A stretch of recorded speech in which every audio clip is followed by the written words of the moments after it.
Welcome. I'm Dr. Les with the University of Kentucky Beef Group. With me today is Kevin Laurent. Kevin is a beef extension specialist down at the Princeton Research Station for the University of Kentucky. Kevin is our one of our marketing experts and certainly the person in our group that has the most experience finding cattle and figuring out how to get feeders rolling. Let's figure out how much it's going to cost us. All right. So do you see the market report now on the window? Okay. So what this is, and there's lots of sources to get prices, current prices. This is what Kentucky cattle averaged last week statewide. And this is on the USDA website. We also have portions of this that are on a Kentucky Department of Agricultural report. And I'll tell you what, I'm going to back up and give a quick primer on where these numbers come from. Our Kentucky Department of Agriculture has a marketing news service, and what they do is they go send market reporters to all the stockyards every week.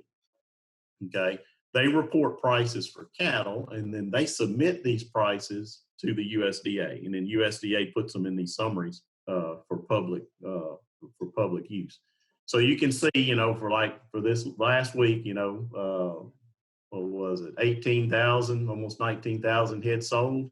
They even have a comparison to last year. They give a statement on the general trend. Is it trending up, down? Which class of cattle is going up or down?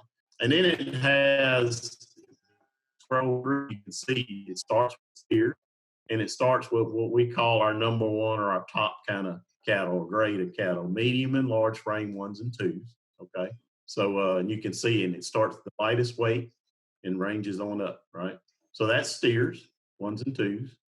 Here's steers, twos and threes. So this will be the next cut drop in value. And you'll notice those prices will be lower, probably $20 a hundredweight lower than our number one price. And then you'll have some odd arrangements, maybe some really large frame kind of cattle. And you got some small frame stuff that takes a pretty good discount. They've got dairy steers listed here. Now here's where we want the meat of the matter. We want to get into the heifers.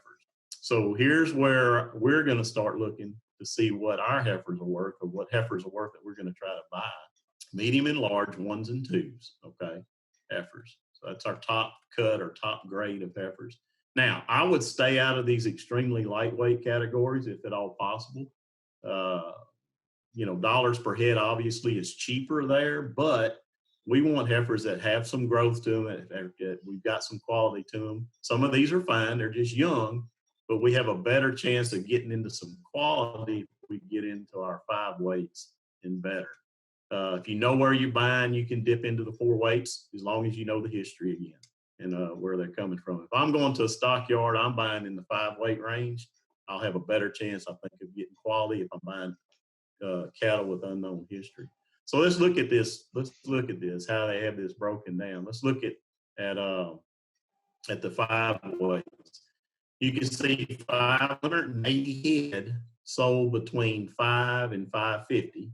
So average weight of 524. Okay, and those sold statewide last week as an average. This is a weighted average of 123. Okay, so 123. Now, if you drop down, there's one that was fancy for some whatever reason. At least 2 people fell in love with this one heifer and ran it up. If you look right here, 250 heads sold, and they labeled them as value added. So what does that really mean? Well, we don't really know for sure, but in most cases, it's one owner lots that probably have a little history, at least claimed on them when they come in the ring. They might be weaned. They might have had 2 rounds of shots.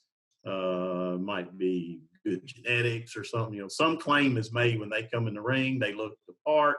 At least 2 people agree with or believe the claim, and they bid them up. I mean, that's all we really know. It's not a certified program. We don't know for sure.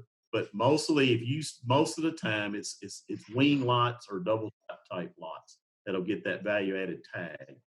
So you can see not a huge premium, about $4 to $5 premium on the value added for those 250 head versus 580. And you can see the range.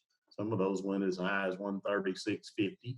Okay, so you can see the range there. So you can to me, if we're going to go and negotiate a price private treaty, I think we need to be somewhere between this value added price for that particular weight of heifer. And if you pardon me while I scroll back up, we need to be somewhere between that and it should be in the number one steers. And oh, here we go. In the average steer price for that same weight class. So you see that's 144. So that was 127 to 144. If you do the math on 525 pounds, that's about $40 to about a $90 premium per head for that particular weight. Does that make sense? So get too far towards steer price, you start limiting what else you can do with that heifer. Okay. You better hope she breeds and she becomes a bred heifer because you paid a little, maybe starting to pay a little too much for her. Okay. But to get the kind of value that we're talking about, that's kind of where we need to be in that range, I think, between top heifer price, value added heifer price, up to average steer price. That kind of makes sense. I think that's a pretty realistic parameter. Okay. Absolutely. It makes a lot of sense. And then you got to add in trucking, right, too. So. Yeah, and then trucking's a deal. You know, are you going to go get these heifers? Are they 20 miles down the road, or are they coming from 200 miles down the road, and you really are not equipped to go haul that many, or you got to hire somebody to bring those cattle in. So somebody's got to truck those cattle, and the going rate is about what did we say the other day? About $3 a mile, loaded mile. Yeah, $3 to $3.50. Yeah, $3 to $3.50 per loaded mile. So, you know, if they're 200 miles away, do the math. 200 miles from you per loaded mile, that'd be 200 times the $3. You know, that would be what, $600, I guess. So, yeah, and if you buy 30 heifers, it's 20 a piece. You know, if you buy, that's right. That's right. That's yeah. If you buy 10, it's still the same $600. It's still the same $600 charge. That truck's going to cost the same to go that 200 miles, whether it's hauling half a load or a full load. So that's another detail that can rear its head on you there. So, you know, that's where prices, I think you can find those prices now. So we've got a range of prices in our mind now. What we still don't know though, right, is what do these calves weigh? Okay, so what do they weigh? And I can probably stop sharing my screen here unless we want to leave this up. No, you can go ahead and stop sharing the screen. Yep. So how we're going to figure out what these cattle weigh, because the weight is obviously the other half of that price equation. So there's several ways we can do it. Let's talk about if this individual we're buying from loaded up those 30 heifers and took them to the stockyard. So if they loaded up their heifers and brought their heifers to the stockyard and hauled them at least, 20, 30 miles, those heifers are going to shrink 3%, whether they haul them 20 or 30 miles or whether they haul them 60 miles. Those heifers are going to shrink 3%. So they're going to lose 3% of their weight. In Central Kentucky, most of our sales are weigh out sales. Those cattle are going to stand some period of time before they ever go across the scales and get sold. They'll get weighed when they're sold. They'll probably shrink another maybe 2, maybe 3%, depending on weather conditions, where they are in the yard, how long they have to stand. So you're looking at easily 5% to 6% off of what they're standing on the farm out in the green pasture, like what's in your background there, where you're looking at them. So there, you can take 5% off of whatever they're weighing at the farm. And that's what the pay weight is going to be for that individual selling them to you. So keep that in mind. The other thing is, anytime you sell at a stockyard, you have to pay a commission, right? Stockyard has to stay in business. So that could be anywhere depending on, and every stockyard has their own commission rates and whatnot. It's probably going to run 5-weight calves, probably going to run between $20 and $40, depending on the details, how big they are and what particular stockyard. Probably, figure $25, $30. Okay. So those are things that individual, that producer who you're buying from is going to have to pay, whether it be in weight or whether it be a deduction off their check when they sell those cattle. All right. So that's some leverage you can use on what you offer. Okay. Because they're going to get a benefit depending on how y'all weigh the cattle, how you end up weighing the cattle. Now, if you weigh them, they have on-farm scales and you trust a person, you think their scales are accurate, that might be an option. But realize if I'm the buyer and you're going to weigh them on the farm, I'm probably not going to bid them up as high. I'm not going to probably offer you quite as high a price as if, we were weighing them, hauled to a certain place, unloaded and weighed. Now, a middle ground would be hauling these cattle to some truck scale, loading them up on on trailers, running them over a local, say, fertilizer dealer or quarry or somewhere that's got a truck scale, getting them weighed on the truck. Most of the time, that's kind of a middle ground. So you'll have some strength by getting them sorted, getting them on the truck, but you'll have a little better weigh up than if you delivered them to an endpoint, unloaded them, and ran them across the scale off the truck. Basically, some of the manure and urine is going to stay on the truck. Okay, is what that. So keep that in mind, and then again, trucking. How you going to get them to you? That could be part of the whole transaction. It's kind of like buying a car. All the options and rates. If you're going to finance, or you're going to car finance, you have your own, or you're paying cash. It's all the details. We can add that warranty, in the end. Now, these cattle don't come with a warranty, but, I got to have cruise control. There you go. Exactly. All your options. So, anyway. And cruise control for us and these cattle are vaccination and weaning. That's right. So, well, that's great. Phenomenal way to get started here, trying to figure out how to buy cattle. So just to kind of wrap it up and just summarize what we've done. Sitting here, I need to buy 30 head because we've got a forage system designed. We got everything ready to go. I need heifers. So I'm going to get a hold of my local county agent, Adam Probst. We had Adam on.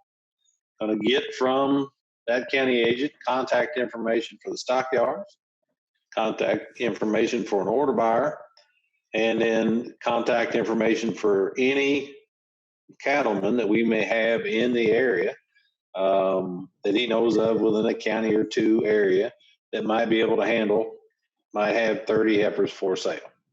And then once we get those phone numbers, we're going to start dialing those people. See what our options are. There may not be any private treaty heifers available. If there's no private treaty heifers available, then we'll have to go with either the order buyer or the stockyards. And so it'll probably take 3-4 days, constant phone calls and conversations. But this is what we're doing with this, and we gotta figure that's the way to go about this, about trying to find heifers. And if we get a chance, if it's on a private farm, we're going to do single source private treaty. We can go look at them. And if we get a chance, we'll run up and we'll look at some heifers and see if they're going to meet our criteria on type and kind. So I guess last thing I want to go. I was going to say one last thing. If you strike out on the private treaty thing, and you got to go through the stockyard order buyer, whatever. Talk to your stockyard operator or manager. A lot of times they know when these reputation cattle are coming. John Brown's going to be bringing his cattle next week. He's got the kind you're describing or looking for. This is where you need to be. A lot of times they know when certain reputation herds are bringing cattle in, and that would be a good thing to consider if you don't, if you're not successful on the private treaty. Right. Get some direction from them. That's a great point, Kevin. Communication with your A&R agent, and then order buyers and the stockyards, and you should be able to get something done. And then don't forget trucking. Trucking's always a cost. So that's right. Anything you want to add? Any last bit of advice? Quality, and then be willing to stand behind these heifers.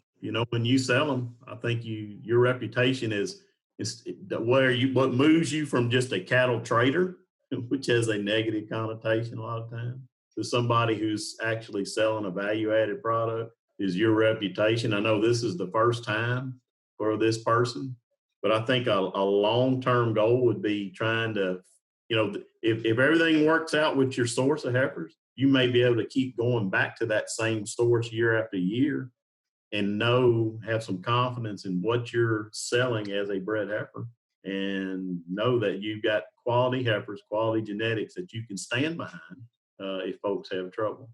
And that's things we can get into, I think, down the road. So. Awesome. Well, Kevin, thanks for your time. You bet. Just a phenomenal discussion on how to find heifers. And if you have any questions, if you're a listener, if you have any questions, contact your local ag agent. Start communication with your local extension office, because it's your key to unbiased, reliable information. And otherwise, thanks for tuning in to this episode of I Bought a Farm. Now what?